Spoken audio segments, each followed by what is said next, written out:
Shop, scan, win. People always say, It is what it is. until it isn't. Remember before AI when you had to type to search for things? Now you can just circle. And when you couldn't ask your phone to do this? List all the authors she quoted. What about taking a photo and reimagining it? Whoa. Remember when all phones pretty much did the same stuff? Until they didn't.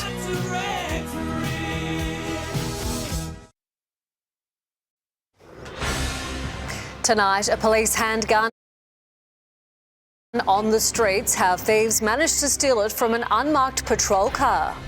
A surfer seriously injured, hit by a boat propeller in the water at Palm Beach, the latest on his condition. Our loss won't be in vain. A father's fight for change after his daughter's drink poisoning death.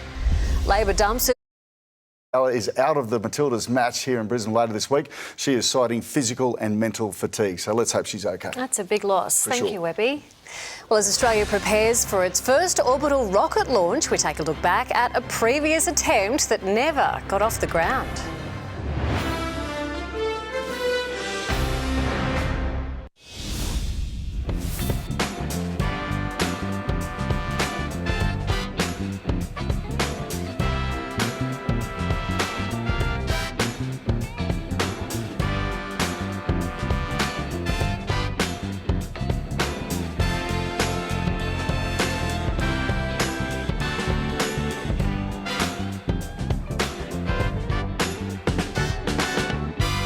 Seven News and Amart are giving you the chance to transform your home. Tonight's code word is furniture. Enter at 7news.com.au/Amart for your chance to win.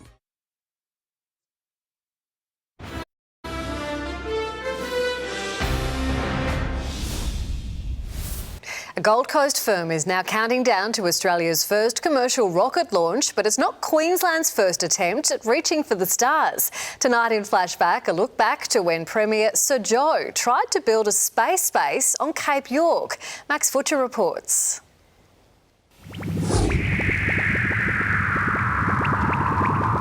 It was going to be the first commercial space facility in the world. Cape York's proximity to the equator would give it the edge over other facilities. Not only launching satellites, but a new industry for Queensland, even if the official animation was laughable. It will be the space hub for the whole of the Pacific area, there's no question about that. The plan was to use Russian rockets from a site at Temple Bay. Local First Nations people were not consulted, despite didgeridoo music being used to sell the project. Elders were barred from an information seminar on the proposal, even though they spent $400 each to fly to Cairns. I'm going to stay right here. Or I demand my land, I demand my people. Cape York. You're invading our privacy here. No, that's not. Legal challenges and a lack of private sector support saw the project abandoned in 1992, but Queensland kept chasing a slice of the global industry worth $500 billion, appropriate for a state which stands out in space. That's according to Australian-born astronaut Andy Thomas. Queensland was very clear because, of course, it's next to a very blue ocean, a deep green land, and of course you can see this thin white line along the coast, which is the Great Barrier Reef.